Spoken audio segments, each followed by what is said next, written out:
महाराष्ट्र का अगला मुख्यमंत्री कौन होगा ये अब तय हो गया है। नए सीएम के नाम का ऐलान किसी भी वक्त हो सकता है। बताया जा रहा है कि महायुति गठबंधन की बैठक में बीजेपी ने शिवसेना प्रमुख को मना लिया है। मीटिंग के बाद एकनाथ शिंदे भी सीएम पद को लेकर अपनी दावेदारी छोड़ दी है और एकनाथ शिंदे के इस त्याग ने बिहार में राजनीतिक पारा बढ़ा दिया है। महाराष्ट्र विधानसभा चुनाव के नतीजों से देश की राजनीति पर कोई फर्क पड़े या ना पड़े, लेकिन अगले साल होने वाले बिहार विधानसभा चुनाव पर नतीजों का असर पड़ना लगभग तय माना जा रहा है, क्योंकि बीजेपी के लिए महाराष्ट्र वाली स्थिति बिहार विधानसभा चुनाव 2025 में भी आ सकती है। महाराष्ट्र में गठबंधन में लड़कर बीजेपी ने 132 सीटें जीती है। वहीं बीजेपी को महाराष्ट्र में सत्ता तक पहुंचने के लिए महज 13 सीटों की जरूरत है। बीजेपी अगर चाहे तो अपने दम पर भी सरकार बना सकती है, लेकिन गठबंधन बचाने के लिए ऐसा नहीं करेगी। बीजेपी की बड़ी पार्टी बनने के बाद शिवसेना नेता और मौजूदा सीएम एकनाथ शिंदे ने लगभग अब सीएम पद की दावेदारी छोड़ दी है।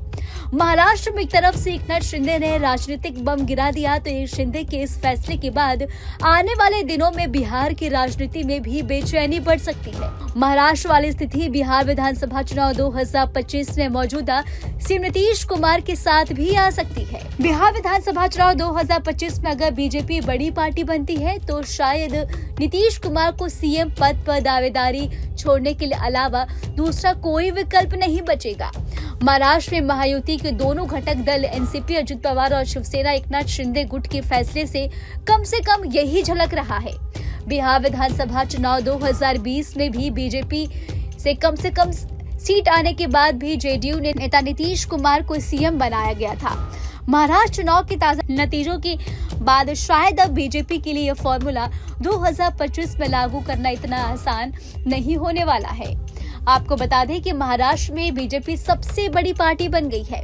बीजेपी के दो सहयोगी दल शिवसेना शिंदे गुट या एनसीपी अजित पवार गुट का समर्थन नहीं लेने पर भी बीजेपी महाराष्ट्र में अपने दम पर सरकार बना सकती है, क्योंकि बीजेपी को बहुमत के आंकड़े से महज 13 सीट कम है। लेकिन बीजेपी गठबंधन के साथ चलना चाहती है। शायद इस वजह से ही बुधवार को शिवसेना शिंदे गुट भी सीएम पद की जिद छोड़कर आत्मसमर्पण कर दिया है। एनसीपी अजित पवार गुट पहले ही देवेंद्र फडणवीस को सीएम पद के रूप में स्वीकार कर चुकी है। ऐसे में एकनाथ शिंदे का यह कहना है कि पीएम पद और अमित शाह जो फैसला लेंगे हम उसे मंजूर होगा और काफी कुछ कह रहा है। ऐसे में सवाल उठता है कि बिहार विधानसभा चुनाव 2025 में बीजेपी की बड़ी पार्टी बनने पर क्या नीतीश कुमार सीएम पद का दाव छोड़ देंगे? क्या एकनाथ शिंदे की तरह नीतीश कुमार भी नैतिकता का हवाला देकर पीएम मोदी और अमित शाह पर ही फैसला लेने का अधिकार छोड़ेंगे?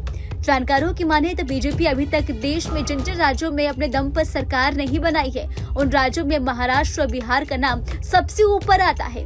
पहले इसमें उड़ीसा का भी नाम जुड़ जाता है, लेकिन इसी साल उड़ीसा में बीजेपी ने अपने दम पर सरकार बना ली है और महाराष्ट्र में बीजेपी के करीब अपने दम पर ही सरकार बनने जा रही है।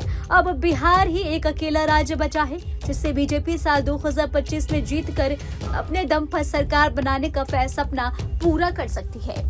फिलहाल इस खबर में अभी के लिए इतना ही। आपको हमारा वीडियो कैसा लगा हमें कमेंट करके आप जरूर बताएं और हमारे चैनल को सब्सक्राइब करना ना भूलें। न्यूज नेशन अब व्हाट्सएप पर खबरों की ताजा अपडेट के लिए न्यूज नेशन के इस QR कोड को स्कैन करें।